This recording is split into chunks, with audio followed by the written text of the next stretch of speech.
आज हम बात करने वाले हैं टॉप मोनोपोली स्टॉक्स की, जिनको आप रिसर्च कर सकते हैं और अपने पोर्टफोलियो में एक हिस्सा बना सकते हैं। लेकिन किसी भी मोनोपोली स्टॉक्स में इन्वेस्ट करने से पहले अपनी रिसर्च जरूर कर लें, क्योंकि मोनोपोली पसंद किसी नहीं होती है। मोनोपोली शब्द सुनते ही मेरे दिमाग में मैगी की बात आ जाती है, पार्ले जी की बात आ जाती है। लेकिन आगे चलने से पहले आप सब्सक्राइब और बेल आइकन को दबा लीजिए, जिससे कि आप वैल्यूएबल वीडियोस जो आते रहे हैं उनको आप मिस ना कर पाएं। मोनोपोली स्टॉक्स में इन्वेस्ट करने से पहले आप एक बात जरूर ध्यान रखना, जितने ये मल्टीबैगर साबित होते हैं उतने ही इनमें रिस्क फैक्टर ज़्यादा होता है, इसको बोलते हैं। लेकिन मोनोपोलीज जो होती है वो मार्केट लीडर होती है, बिंदास इसमें हम इन्वेस्ट कर सकते हैं। ये बहुत ही गलत माइंडसेट है। देखो, मोनोपोली स्टॉक्स में बहुत ही स्पेसिफिक रिस्क होता है। अब इसका मतलब क्या है, सरल भाषा में मैं आपको समझाता हूँ।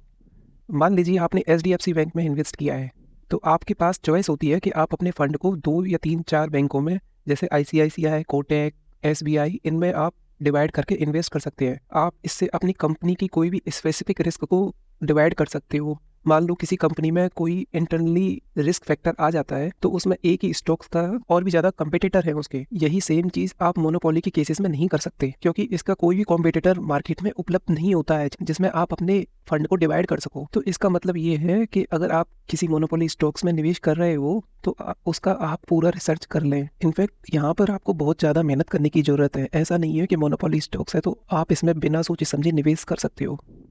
जैसे अभी एक डेल्टा कॉर्प जो मोनोपोली स्टॉक्स है उसका एग्जांपल लेते हैं। इसमें गवर्नमेंट ने अपनी पॉलिसी को चेंज करके और रेट्रोस्पेक्टिव जो टैक्स है वो गेमिंग इंडस्ट्रीज पे लगाया था, जिसमें टॉप कंपनी डेल्टा कॉर्प को बहुत ही बड़ा नुकसान होना पड़ा था। और उसे इसी के चलते उसने अपना पूरा बिजनेस जो कि गेमिंग इंडस्ट्रीज पे था और कसिनो पे था, उसने वो चेंज करके रियल एस्टेट में इन्वेस्ट करना उसने स्टार्ट कर दिया है। तो ये बहुत बड़ी रिस्क होती है। इसके चलते उसका शेयर प्राइस 50% से ज़्यादा गिर चुका है। सबसे पहली मोनोपोली स्टॉक्स की हम बात कर लेते हैं, सब जो कि है नेस्ले।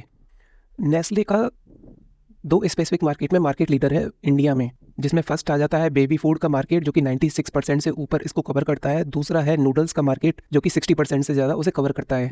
जैसे कि न्यूट्रिशन से मोर देन 50% और नूडल्स वाले सेगमेंट से मोर देन 30%।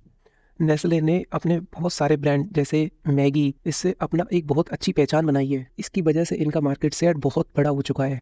अगर हम 5 सालों में इनके रिटर्न्स की बात करें तो सेल्स ग्रोथ जो है नेस्ले में वो मोर देन 11% है और प्रॉफिट जो है मोर देन 14% है। अब सेकंड मोनोपोलीज की बात कर लेते हैं, वो है ITC लिमिटेड। ITC ने भारत में सिगरेट मार्केट में 77% मार्केट शेयर जमा लिया है और इस इंडस्ट्री में ये बहुत टाइम से काम कर रहे हैं। बाकी सारे इंडस्ट्रीज़ में ये अपना बिजनेस एक्सपेंड कर रहे हैं। इससे होता ये है कि इनको एक बहुत ही बड़ा डिस्ट्रीब्यूशन नेटवर्क मिल जाता है, जो कि एक किसी भी बिजनेस को बड़ा करने के लिए बहुत ही बड़ा क्रिटिकल रोल निभाता है। सिगरेट के साथ साथ ITC FMCG सेक्टर में भी काम करता है और एक बहुत ही बड़ा ब्रांड है। यहाँ पर भी इनका मार्केट शेयर सिग्निफिकेंट रेवेन्यू पर निर्भर करता है। यहाँ पर एक बहुत बड़ा रिस्क फैक्टर इन्वॉल्व हो जाता है, क्योंकि सिगरेट इंडस्ट्री मेनली गवर्नमेंट की पॉलिसीज़ पर निर्भर करता है। अगर गवर्नमेंट सडनली किसी भी सिगरेट्स पे अगर टैक्सेस बढ़ा देती है तो ITC का जो बिजनेस है वो सीवियरली इम्पैक्ट होता है। और उसके साथ दूसरा प्रॉब्लम ओवर डाइवर्सिफिकेशन का है। करंटली जो ITC है वो मल्टीपल बिजनेसेस में इन्वॉल्व है। ये पेपर भी बनाते हैं, सिगरेट भी बनाते हैं, खाना बेचते हैं, रेडी टू ईट चीज़ें बेचते हैं, सोप्स बेचते हैं।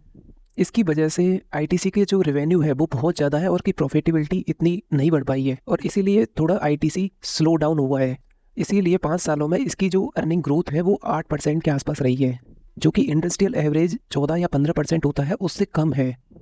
लेकिन अगर ये आने वाले सालों में अपना जो प्रोडक्ट्स है उन पर फोकस करे तो इसकी प्रॉफिटेबिलिटी और रिटर्न्स बहुत ज़्यादा बढ़ सकते हैं। और इसका मैनेजमेंट को अपने ब्रांड्स पे फोकस करना चाहिए और डाइवर्सिफिकेशन को कम किया जाए तो इसका रेवेन्यू कम हो जाएगा और इसकी प्रॉफिटेबिलिटी बहुत ज़्यादा बढ़ सकती है और एक बहुत बड़ा टर्न अराउंड इसमें पॉसिबल है, क्योंकि ये एक ITC है जो कि एक बहुत बड़ी कंपनी है। और हम तीसरे मोनोपोली की बात करते हैं, इसमें आता है पिडिलाइट। ये नाम सुनते ही सबसे पहले दिमाग में फेविकॉल की बात आ जाती है। पिडिलाइट ने अपने प्रोडक्ट्स पे इतना फोकस किया है कि इसकी जो ब्रांड वैल्यू है वो बहुत ज़्यादा है। और फेविकॉल, M-Seal, डॉक्टर फिक्सेट, इन तीनों प्रोडक्ट की वजह से चिपकाने वाले जो फेविकॉल्स होते हैं उसका 70% मार्केट शेयर ये तीनों कवर करते हैं। ये मार्केट शेयर 3 फैक्टर्स की वजह से इंप्रूव हुआ था: good product quality, strong distribution network, good marketing.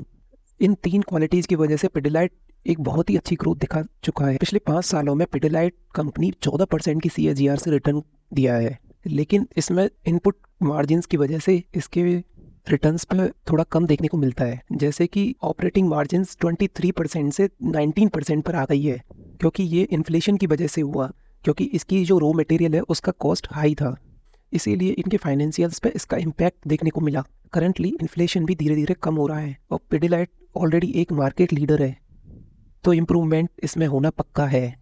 अब हम फोर्थ मोनोपोली स्टॉक्स की बात करते हैं, वो है इंडियन एनर्जी एक्सचेंज। इंडिया का सबसे बड़ा सबसे पहला एनर्जी एक्सचेंज IEX है। भारत में शॉर्ट टर्म इलेक्ट्रिकल इनपुट्स जो हैं उनमें से 95% इसी पर ट्रेड होते हैं। ये जो कॉन्ट्रैक्ट होते हैं इसके थ्रू इलेक्ट्रिसिटी की बिल ली जाती है। ये सिमिलर है कमोडिटीज के फ्यूचर्स मार्केट की तरह।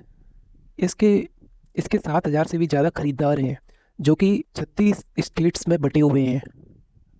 और इसकी जो फाइनेंशियल परफॉर्मेंस है 5 सालों में बहुत ही जोरदार रही है। सेल्स ग्रोथ में 16% का CAGR और 24% का CAGR अर्निंग ग्रोथ में दिखाई देता है। तो करंटली IEX की कोई भी कॉम्पिटिटर नहीं है और कंपनी अपने बिजनेस को एक्सपेंड करने के लिए बिल्कुल तैयार है। इनके अलावा ऐसे भी बहुत सारे मोनोपोली स्टॉक्स और भी हैं, जैसे IRCTC, हिंदुस्तान ऑर्गेनाइटिकल लिमिटेड यानी कि HAL, कोल इंडिया, हिंदुस्तान जिंक, मैरिको और container corporation of India, BHEL, Bharat heavy electricals limited. इसके अलावा हैवल्स इंडिया, ब्रिटेनिया इंडस्ट्रीज। तो बहुत सारी ऐसी मोनोपोली स्टॉक्स हैं जिनको आप अपने पोर्टफोलियो में ज़रूर रखें। तब तक के लिए थैंक यू।